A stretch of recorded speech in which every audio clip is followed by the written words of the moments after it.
fuerza mayor, falta de disminución de trabajo, y siguen permitidas las suspensiones del 223 bis, que son las concertadas entre el trabajador, el empleador y los sindicatos, con el pago de una asignación no remunerativa que se pueda pactar. También vigente es entonces el acuerdo marco que en su momento se firmó entre la UE y la CGT, luego refrendado por la resolución 397, y otros similares entre distintas cámaras y sectores que fijan pautas para aplicar estas suspensiones del artículo 223 bis.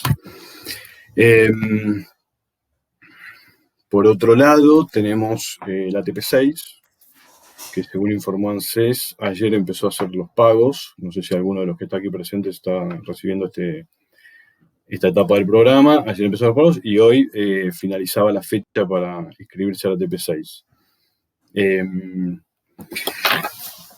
Lo que nosotros creemos es que tanto la previsión de despidos como el ATP, digamos, y la doble indemnización va a ir, es como todo un paquete que va a ir en general de la mano.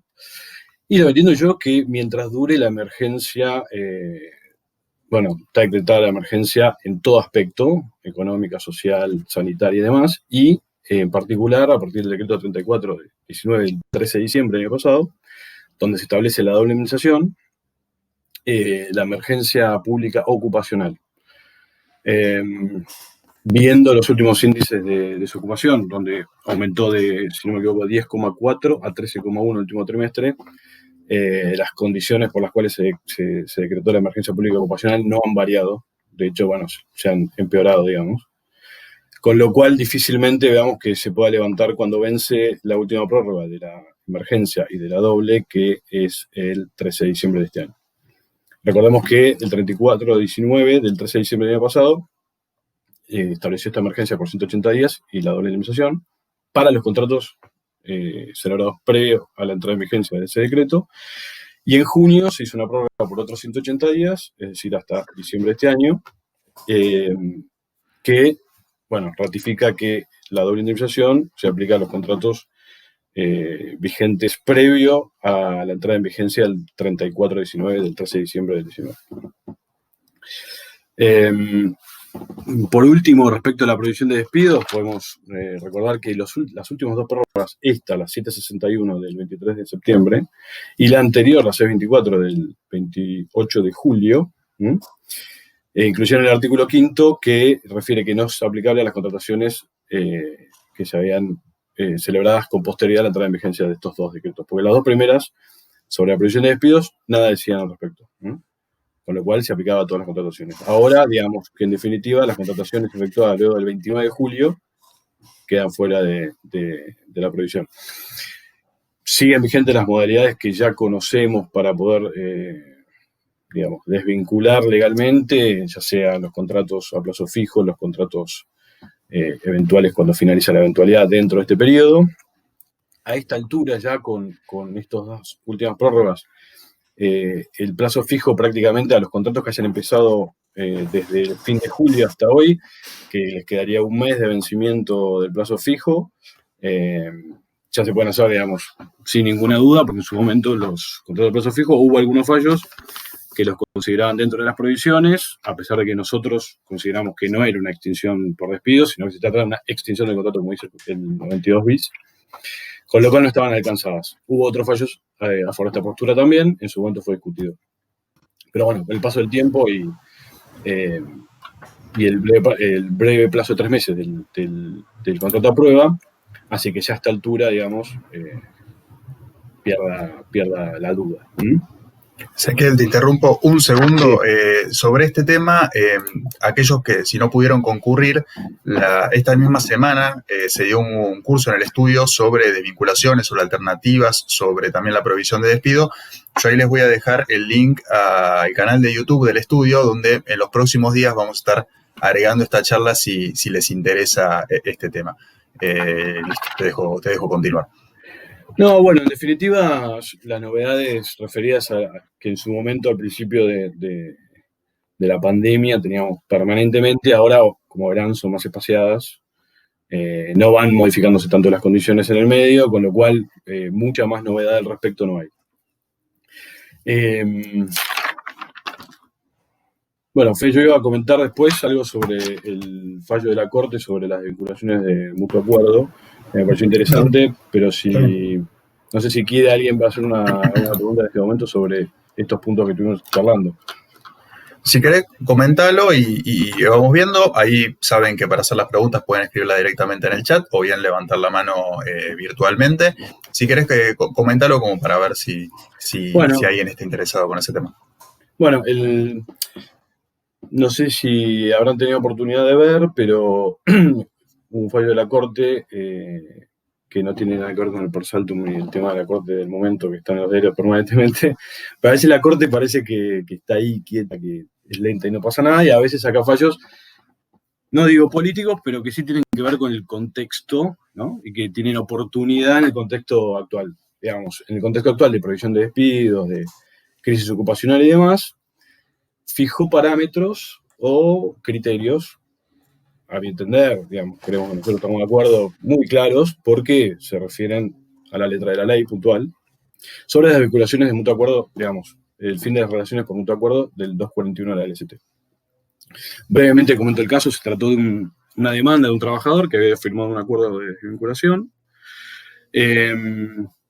y que después reclamó a la empresa que su voluntad había estado viciada, es decir, que había sido obligado a firmarlo, que no había tenido representación letrada en la firma del acuerdo, que le habían pagado una gratificación que encubría un despido y por lo tanto reclamaba indemnizaciones como si se hubiese tratado de un despido sin causa.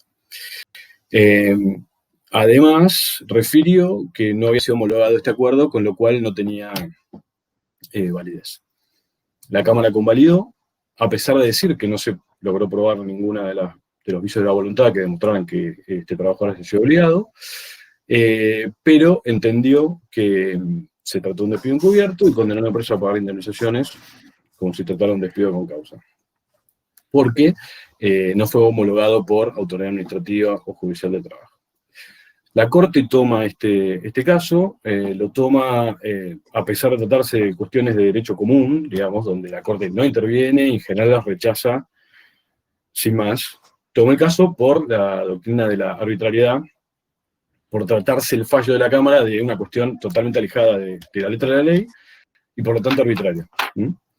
¿Qué dijo? Básicamente que para la validez del 241 se tiene que cumplir lo que dice el 241. ¿Qué dice el 241? Que se tiene que formalizar la voluntad rescisoria de ambas partes ante un escribano público o ante autoridad judicial o administrativa del trabajo. No habla de pagar una gratificación, no habla de ninguna contraprestación que se pueda pactar ahí, con lo cual la Corte ni siquiera se refirió a la suma que se le pagó al trabajador en ese momento, y dijo que obviamente no necesita homologación porque, tratándose de un mutuo acuerdo, no hay intereses contrapuestos que requiera algún tipo de resignación en una negociación para llegar a un acuerdo que después la autoridad lo tiene que homologar para ver si eso efectivamente es justo o no. Lo que ratifica la Corte, básicamente, es que mientras se cumpla con la forma establecida por el artículo 241 en estos casos, los acuerdos son válidos. Obviamente esto no significa que automáticamente todos los juzgados y las salas de la Cámara apliquen este criterio, digamos, como siempre, se trata del caso particular y después fija un criterio que, bueno, es difícil apartarse, pero todos los casos son particulares, eso hay que tenerlo presente. Pero en definitiva, el punto es que, como sabemos, para las contrataciones, para contratar a un empleado, la ley no exige la forma, no necesitamos un contrato escrito, salvo que sea una excepción a la indeterminación del plazo, es decir, un plazo fijo, un plazo eventual, donde hay que tiene ciertos requisitos formales, pero sí pone requisitos de forma y los exige para las desvinculaciones, para todo tipo de desvinculaciones, ya sea una renuncia, donde el trabajador tiene que remitir el telegrama de renuncia y notificar la de la empresa, ya sea un despido con causa, donde la empresa tiene que establecer con claridad cuáles son las causas en las cuales funda la injuria que torna inviable la prosecución del vínculo laboral, notificarlo fehacientemente, etc. Y en este caso los requisitos son escritura pública ante un escribano, eso le da validez al acto, no requiere, la ley nada dice sobre la presencia de un abogado, que incluso si está es mejor obviamente, porque es desde ya que el asesoramiento letrado lo favorece al trabajador y resguarda aún más sus derechos, pero no es una obligación de la ley. Y con esos requisitos, y la presencia personal del trabajador, que es la segunda parte del artículo, que es fundamental, obviamente. Con lo cual, ni siquiera se metió, como dije, en el tema de la validez del pago, de la gratificación, el concepto, si tiene que estar equiparado con una indemnización por despido, si no, sino que dijo que si se cumple con las formas, salvo que se pruebe un vicio de la voluntad, pero es muy difícil, la realidad es que es muy difícil atacar un acto certificado por un escribano público, porque justamente es un funcionario público que está dando fe del acto, con lo cual no se trata solamente de decir me obligaron, sino que además tendría que tratar de derribar la legalidad del acto jurídico que significa la escritura que hace el abogado en ese caso. Con lo cual, bueno, mucho más para decir no hay, pero me parece que el fallo es interesante en el momento en que se dictó, ahora cuando hay un montón de cosas vueltas, pero este fallo apareció ahora con algo que no parece ni fundamental, ni súper importante, ni nada raro, digamos, pero así todo se dictó en este momento, eso es lo que me llamó un poquito la atención, y fija los parámetros claritos de lo que dice la ley sobre cómo se producen las vinculaciones de la cuenta. Muy interesante y sí, sirve a la práctica, aplicado obviamente con la debida cautela, ¿no? Fernanda está consultando, dice, si tomo un empleado nuevo en estos próximos meses, en caso de que quiera terminar el vínculo dentro del periodo de prueba, ¿puedo hacerlo? Sí, Fernanda, digamos, absolutamente. Incluso si hubiese, digamos, esta incorporación de un empleado hubiese ocurrido antes, digamos, en abril, supongamos, donde estaba vigente la revisión de despidos, y no decía nada sobre las contrataciones posteriores a la entrada de vigencia, yo te diría que así todo hubiesen podido. Por distintas razones. Como dije, hay fallos en contra de eso y hay fallos a favor también. Me parece que los fallos a favor son bastante sólidos. Pero hoy vos tomás un trabajador y no tenés ningún problema en vincularlo en periodo de prueba, así es que efectivamente, recordemos que el periodo de prueba no se puede abusar, ¿no? Establece la ley que no se puede hacer un uso abusivo, no puedes tomar y despedir, tomar y despedir, porque está haciendo un uso abusivo del periodo de prueba. Pero en condiciones normales, donde vos tomás a alguien y evidentemente no, digamos, no te sirve para el puesto en el que vos lo querías, no tiene las capacidades que vos creías que tenía y demás, se puede vincular sin ningún problema. Obviamente con preaviso, que es la única obligación que establece el preaviso, el periodo de prueba. Perfecto. Lorena nos dice, ¿puede ser en la subsecretaría de trabajo firmar un acuerdo en lugar de el escribano? Y aclara, dice, soy de Mendoza y por lo general se hacen acuerdos en la subsecretaría de trabajo y el gremio acepta eso, pero pregunto porque tal vez lo mismo pueden hacer reclamos luego. Lorena, ¿cómo estás? Sí, digamos, la ley habla de digamos, ante un escribano, escritura pública o autoridad administrativa judicial de trabajo, con lo cual, si la subsecretaría de trabajo en Mendoza es la autoridad administrativa de trabajo que corresponde, no hay ningún problema. Lo que va a pasar es que un acuerdo una vinculación de mutuo acuerdo, como no hay intereses contrapuestos, como decíamos, no va a tener homologación, solamente se va a formalizar y el ministerio va a decir, ok, lo va a registrar. Porque no tiene que decidir sobre cuestiones litigiosas. No sé si ese punto queda claro. Acá en Buenos Aires se puede hacer ante el Ministerio de Trabajo, se puede hacer ante el CICLO, y el CICLO va a decir, ok, no tengo nada que decir. Es importante ahí, Lorena, que analices con el ministerio, con la subsecretaría de trabajo, cómo es que trabajan ellos en ese sentido. Igual por lo que estás comentando, si el gremio lo acepta es que generalmente lo has hecho, pero sí, como dice Ezequiel, tendría validez. Una cosa más sobre sí, por favor. Una cosa más que no está en el fallo de la Corte, pero digamos, surge la doctrina que incluso la forma o digamos, el texto en el que está redactado el mutuo acuerdo no requiere ninguna forma especial. Solamente tiene que estar la voluntad de las partes de rescindir el vínculo. Es decir, no es que hay que poner una fórmula donde específicamente se diga algo, sino que, bueno, a partir del día de la fecha, las partes de común acuerdo deciden, rescindir la relación laboral y es suficiente, en términos generales, Por lo cual no creo que haya una exigencia particular de la autoridad de aplicación en Mendoza ni en ningún otro lado. Ahí aclara también Lorena, dice que el acuerdo ya se llegó, si se va a firmar en presencia de las personas, con presencia del abogado de ambas partes, así que está perfecto, 2 abogados por cada una de las partes, más la autoridad de aplicación que haya visto bueno, parecería que se puede avanzar tranquilamente. Exacto. De nada, Lorena. Esteban, ¿Qué nos puedes comentar acerca de lo que pasó en estas semanas? Bueno, aparte de las noticias que comentó Ezequiel, esta semana tenemos algunos aspectos algunos temas que están bastante debatidos. En primer lugar, la incorporación como factor de riesgo de COVID de la obesidad.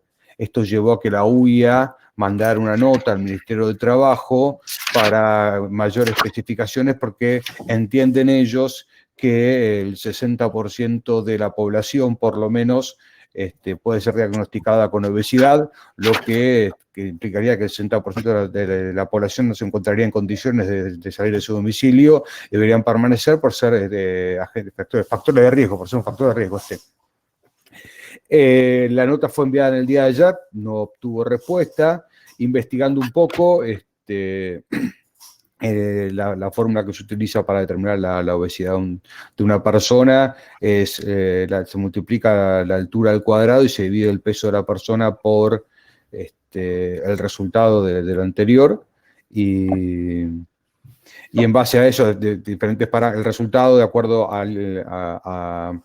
a qué sector está, se establece obesidad. Más o menos se considera que obesidad cuando una persona supera los 15, 18 kilos por encima del peso ideal para él.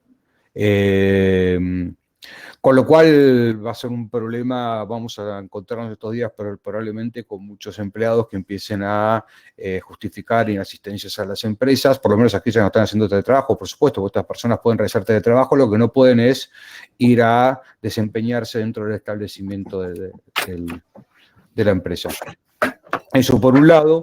Por otro lado, esta semana estuvimos averiguando frente a la Superintendencia de Riesgo de Trabajo a raíz de consultas que nos estaban efectuando de cuándo cesa la cobertura del COVID, porque la norma establece que 60 días después de vencido el periodo de aislamiento obligatorio. Ahora, como todos sabemos, los periodos de aislamiento obligatorio, digamos, el país está en diferentes etapas, y lo que se consultó es si tenía que hacer esa finalización del periodo de aislamiento obligatorio, tenía que ser en todo el país, o si en la región, si transcurridos 60 días en la región donde ya estaba en distanciamiento social, cesaba la cobertura. Y la Superintendencia de Riesgo de Trabajo respondió que el cese de la cobertura se produce por regiones, con lo cual aquellas empresas que están en dispo más de 60 días ya no tienen la presunción, no es que no tengan cobertura, ya no tienen la presunción de que el contagio de COVID se produjo por causas laborales, sino que es el trabajador quien tiene la carga de acreditar, si tiene cobertura, de ir a las comisiones médicas y acreditar que se produjo dentro del ámbito laboral el contagio. Así que y lo mismo en aquellas empresas que por ahí tienen sucursales, en aquellas sucursales que están en DISPO va a cesar la cobertura, y aquellas sucursales que están en ASPO van a seguir con la cobertura, digamos, con la presunción de la cobertura en esos términos.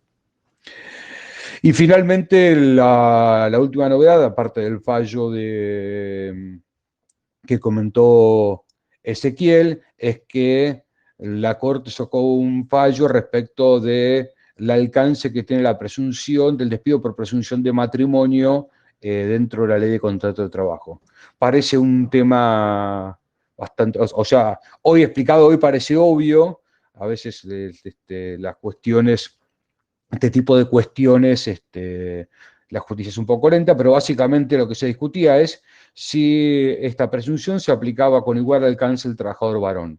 ¿Qué pasa? Porque esta pregunta, uno diría, no merece mayores distinciones, es porque en la ley de contrato de trabajo la protección por matrimonio está en el capítulo que se llama del trabajo de las mujeres. Con lo cual, hasta ahora, dentro de la jurisprudencia o los fallos mayoritarios que decían que alcanzaba solamente la presunción de que el despido se produjo por causa de matrimonio dentro de un determinado plazo, alcanza solo a las mujeres, y que si el trabajador varón decía que su despido había obedecido a esa causa, tenía que acreditar que el despido fue discriminatorio. O sea, la mujer, la discriminación se presume si es 3 meses anteriores o 6 meses posteriores al matrimonio, y en el caso del trabajador varón, es el trabajador quien tenía que acreditar la causa del despido. Así había resuelto tanto en primera como en segunda instancia la Cámara, llegó a la Corte y la Corte dijo, la causa, fue al origen de esta presunción, dijo, el origen de esta presunción es que el empleador discrimina o puede discriminar a algunos empleadores porque tiene miedo que las responsabilidades familiares hagan que los trabajadores no respondan de la misma manera que lo venían haciendo antes de contraer matrimonio. Y dijo, en el contexto actual que vivimos, donde las responsabilidades familiares son equivalentes tanto para el varón como para la mujer, hacer una distinción no tiene ningún sentido. Con lo cual, termina resolviendo que la presunción por despido de causa de matrimonio se aplica igual tanto para el varón como para la mujer, por más que tenga el capítulo del trabajo de las mujeres, que la Corte señala que es una mala técnica legislativa y no analiza mucho más. Perfecto. Es un tema de actualización de la ley a los tiempos que corren, ¿no? Exactamente. Elizabeth está consultando. En primer lugar, Elizabeth, sí vamos a compartir la charla, también se va a cargar en el canal de YouTube. Y hace una consulta por un caso que tiene. Dice que tiene una empleada que le indicó que no puede ir a trabajar porque tiene que cuidar a su hijo de 4 que no va al colegio. Ella está casada y ellos, la empresa, estamos dentro de los esenciales.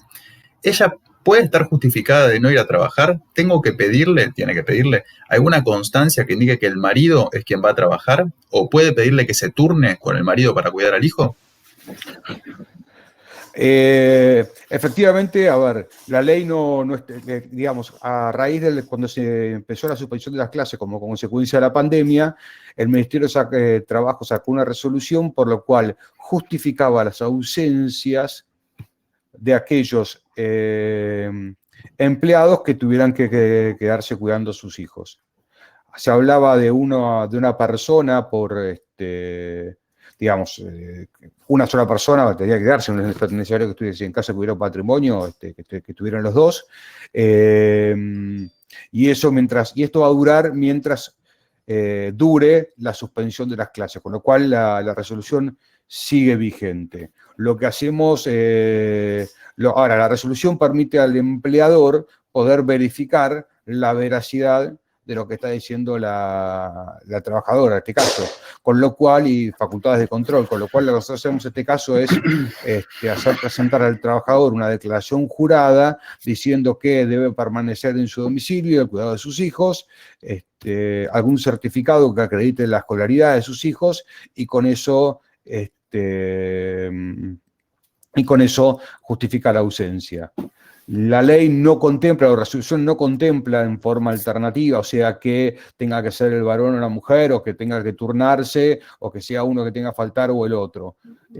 Con lo cual entiendo que no podría obligarse, si bueno, deberían permanecer en forma alternativa en su domicilio, porque no es algo que esté contemplado por la resolución del Ministerio de Trabajo. De todas maneras, hago un comentario. Como dice Esteban,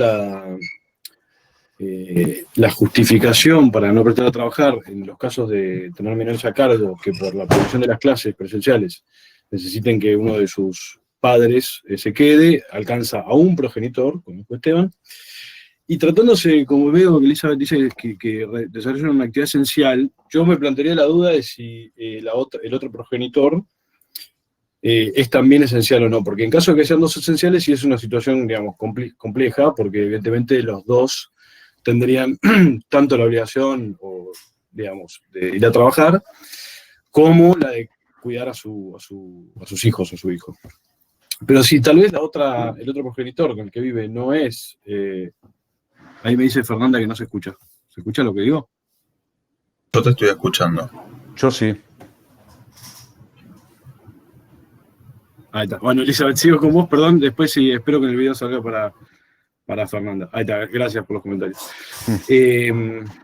Decía entonces que si el otro progenitor tal vez no hace una actividad esencial, yo creo que podríamos ver la forma de, como dijo Esteban, no es que está establecido que si es esencial, sí, pero podríamos ver la forma de o generar algún tipo de formato en el que se alternen, para que puedan, aunque sea, cumplir cierto periodo de tiempo de trabajo, el esencial que trabaja para vos, Elizabeth, o con vos, o que directamente asuma el cargo, el cuidado de los hijos, el otro progenitor. Si es el caso, que es por ejemplo, una madre sola, obviamente no existe esa opción.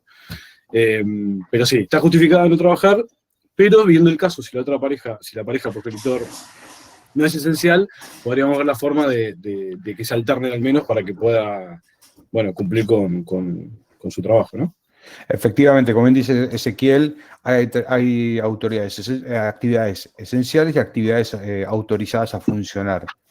Con lo cual, si el otro progenitor fuera una actividad autorizada a funcionar y no esencial, se podría pensar en un esquema donde se diga que tiene prioridad en este contexto la actividad esencial. Consulta Alejandro, dice que no le quedó claro, ¿esta licencia para quedarse a cuidar a los hijos es paga? En un momento al principio se discutió, y hubo autores que se hablaba de que era una licencia, y como no se aclaraba que era con goce de haberes, no era paga, pero ya salieron fallos y demás que aclararon que es una licencia, esa ausencia justificada y por lo tanto paga. Exacto. Ahí consulta Bárbara, ¿cómo se vuelca en el recibo de haberes? ¿Es decir, con el número del decreto? Con el número de resolución. 207. Exactamente. Perfecto. No me quiero olvidar de comentarles que la semana que viene, el día jueves, vamos a estar realizando un curso que nos parece que es muy importante para esta época. Siempre es importante, pero en esta época también, que es un curso sobre régimen disciplinario en esta etapa COVID o nueva normalidad, depende de dónde se paren. Es un momento donde, bueno, todos sabemos, la gente está muy tensa, hay preocupaciones distintas a las que tenemos normalmente. Ya de por sí la pandemia nos genera una preocupación en la salud, lo que comentó Esteban sobre el tema también de la obesidad, de gente que quizás tiene miedo de salir de su casa para ir a trabajar, que piensa que está poniendo un riesgo. Entonces nos parece muy interesante tocar este tema, ver cómo manejar estas situaciones y cómo aplicar la disciplina en la empresa en un momento donde es cierto que hay que tener una cierta tolerancia en un montón de cuestiones. Así que los invitamos, en los próximos días vamos a estar publicitándolo, los invitamos a que participen también de esa capacitación, que va a ser muy, muy interesante. También les quiero dejar acá en el chat, ahí tienen el blog de noticias. Es un blog donde nosotros vamos cargando noticias regularmente. Lo ponemos diariamente, vamos cargando a medida que va saliendo normativa o quizás algún fallo interesante para comentar, nosotros ya los vamos cargando ahí. Bueno, no estoy viendo más preguntas. Si tienen alguna que otra pregunta, las podemos agregar ahora como para contestarlas. Caso contrario, vamos a cerrar esto y nos vamos a estar encontrando dentro de 2 semanas en un espacio similar a este, comentando el tema de las noticias y también respondiendo a las consultas. Lorena acá pregunta, dice, si le damos de alta a un empleado en octubre, luego, ¿se lo puede despedir o rigen las mismas restricciones que para los empleados que ya venían en la empresa? En octubre, entiendo octubre ahora, de 2020. 2020. No, digamos, se puede pedir justamente porque voy a leerlo si quieren textual, para que quede claro. El artículo 5 del decreto 624, que es la prórroga a la prohibición de despidos, y el 761, dice que no será aplicable la prohibición de despidos a las contrataciones celebradas con posterioridad a su entrada en vigencia. Es decir, todos los contratos que empiecen luego de esa fecha, de la publicación de este decreto, no se le aplica esta prohibición de despidos. Digamos, la prohibición de despidos tiene lo mismo que la doble indemnización, tiene su razón de ser en tratar de limitar lo más posible el daño que la situación económica, pandemia, crisis y demás puede tener en las empresas y en el trabajo registrado. Es como, dicho en palabras no jurídicas, aguantar lo máximo que se puede. Aguantar es lo que estaba, digamos. Con lo cual, las nuevas contrataciones sí tienen otra dinámica. Así que si vos registraste en octubre, sí, va el periodo de prueba, como dijimos, y también es válida la vinculación en caso de que sea necesario, y para adelante superar el periodo de prueba también. Básicamente es de no contemplarse esta excepción, implicaría una puerta, que ya es difícil, ya hay pocas nuevas contrataciones. Aparte, si yo contrato a alguien y no lo puedo despedir ni siquiera en periodo de prueba, de poca pasa a nula. Entonces la razón de ser es justamente eso, no impedir las nuevas contrataciones. Exacto. Perfecto. Bueno, una vez más, les agradecemos por haber participado, por habernos acompañado. Les vamos a dejar, además del canal de YouTube, del blog, también el mail del estudio. Si les quedó alguna consulta, quizás cortamos esta comunicación y a la tarde dicen, me olvidé de preguntar tal cosa que tenía que consultar. Bueno, nos pueden hacer igualmente la consulta a este mail y nosotros vamos a comunicarnos con ustedes. Y si no, la guardan y dentro de 15 días nos volvemos a encontrar y nos la hacen entonces, si es que no se venció. Así que, bueno, les agradecemos mucho haber participado y bueno, nos veremos en la próxima. Los dejo a ustedes para que se despidan. Muchas gracias por todo, gracias por participar. Como dijo Fede, los invitamos a las próximas charlas y a entrar en el blog del estudio, en el canal de YouTube, donde en el canal de YouTube van a poder acceder a todas las charlas que vimos con anterioridad, que hay varias interesantes, y en el blog todas las noticias día a día. Bueno, a mí ya no me queda nada más por mencionar. Muchas gracias a todos por participar.